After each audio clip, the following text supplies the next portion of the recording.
Halo semuanya, selamat datang di bedah materi kita kali ini. Hari ini kita bakal ngupas sebuah fenomena ekonomi yang benar-benar krusial dan lagi terjadi tepat di depan mata kita. Gini, coba bayangin. Di satu sisi kita punya sektor pertanian dan jutaan petani yang jadi tulang punggung kehidupan bangsa ini kan. Nah, di sisi lain kita lagi melihat sebuah pergeseran anggaran raksasa untuk tahun 2025 nanti. Kita bicara soal realokasi dana sebesar 19 miliar dolar. Itu sekitar 306 triliun rupiah loh. Uang sebanyak itu dipindah untuk program-program baru yang super ambisius. Jadi kalian mungkin bertanya-tanya, apa hubungannya nasib seorang petani kecil di desa dengan keputusan duit triliunan di ibu kota? Nah, itu dia yang bakal kita cari tahu hari ini. Oke, mari kita langsung masuk ke pembahasannya. Di penjelasan kali ini kita bakal telusuri agendanya, mulai dari akar masalah petani Indonesia, terus masuk ke 5 strategi kesejahteraan petani. Habis itu kita bahas kejutan efisiensi anggaran 2025, sektor mana aja yang terpukul pemotongan anggaran, dan ditutup dengan siapa yang jadi pemenang program Makan Bergizi. Kita mulai dari bagian pertama, akar masalah petani Indonesia. Pertanian itu ibarat mesin yang menyerap 26% tenaga kerja nasional kita. Tapi coba perhatiin angka yang satu ini. 17.251.432. Dari total sekitar 27,8 juta petani di Indonesia menurut sensus 2023, lebih dari 17,2 juta diantaranya itu masuk ke kategori yang benar-benar rentan.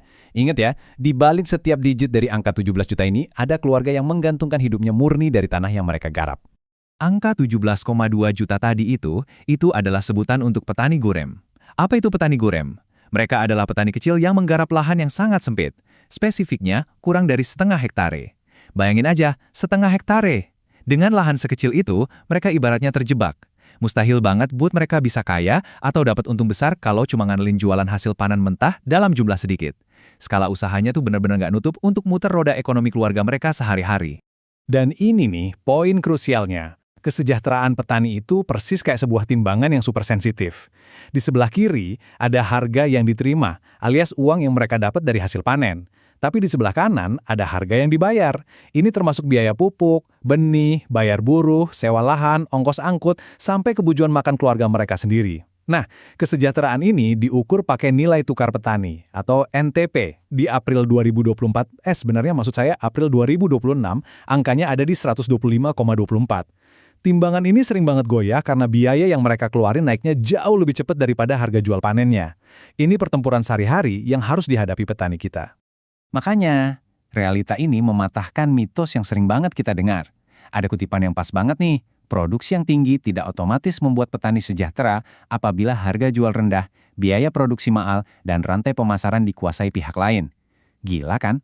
Nyuruh petani nanam lebih banyak itu bukan peluru ajaib kalau ternyata harga jualnya anjlok saat panen raya, pupuknya mahal minta ampun, dan rantai distribusinya murni dikuasai tengkulak. Rantai ekonomi yang rusak inilah yang harus dibenerin. Masuk ke bagian kedua, 5 strategi kesejahteraan petani. Jadi gimana dong solusinya buat beneran ningkatin pendapatan bersih mereka? Jelas ya, ngasih bantuan uang tunai sesaat aja nggak bakal cukup. Dan ini menggambarkan dengan sangat brilian 5 langkah komprehensif yang dibutuhin. Pertama, stabilisasi harga, biar harga jualnya adil. Kedua, penurunan biaya produksi lewat subsidi yang tepat sasaran dan transportasi murah. Ketiga, penguatan kelembagaan lewat koperasi. Ini penting banget biar mereka punya posisi tawar dan gak gampang dimainkan tengkulak. Keempat, nah ini game changernya, hilirisasi. Bayangin kalau mereka nggak cuma jual gabah mentah, tapi beras kemasan premium. Otomatis nilai tambahnya masuk kantong mereka kan. Terakhir, kelima, akses pembiayaan seperti kredit bunga rendah dan asuransi panen buat jaga-jaga dari cuaca buruk. 5 jurus ini ngasih kekuatan penuh ke petani. Sekarang kita lompat ke bagian ketiga, kejutan efisiensi anggaran 2025. Kita geser dari lahan pertanian di desa ke kebijakan makro yang lagi rame banget. Di tahun 2025, ada sebuah kebijakan fiskal yang masif dari pemerintahan. Kita ngomongin pergeseran anggaran sebesar 19 miliar dolar Amerika. Coba deh, untuk membayangkan seberapa besarnya duit ini, itu cukup buat ngebangun puluhan bandara internasional raksasa dari nol. Kenapa pemerintah ngelakuin ini? Secara teori ekonomi, ini yang namanya opportunity cost atau biaya peluang. Karena sumber daya negara itu terbatas, pemerintah secara objektif harus mengorbankan belanja yang dianggap kurang produktif demi mendanai program prioritas yang diyakini punya manfaat sosial yang jauh lebih besar. Jadi buat nyuntikin dana ke program baru, keran pengeluaran operasional lama harus diputar tutup dengan agresif. Coba lihat deh betapa besarnya skala efisiensi ini. Total pemotongannya menembus angka 306,69 triliun rupiah. Dari jumlah raksasa itu, 256,1 triliun dipotong langsung dari kementerian dan lembaga di pemerintah pusat. Gak cuma itu, transfer ke daerah juga kena pangkas sekitar 50,59 triliun. Artinya apa? Kebijakan efisiensi ini nggak cuma bikin heboh kementerian di Jakarta, tapi efeknya menjalar langsung ke struktur pemerintahan lokal di seluruh pelosok Indonesia. Semua dipaksa berhemat. Dan lihat nih, betapa tajamnya pemotongan ini.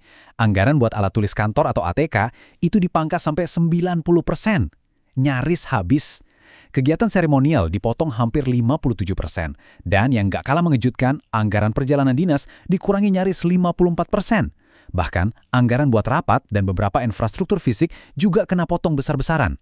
Ini adalah kontras yang sangat ironis, di mana pemerintah pusat benar-benar lagi ngerem tajam pengeluaran yang selama ini dianggap sebagai rutinitas wajar.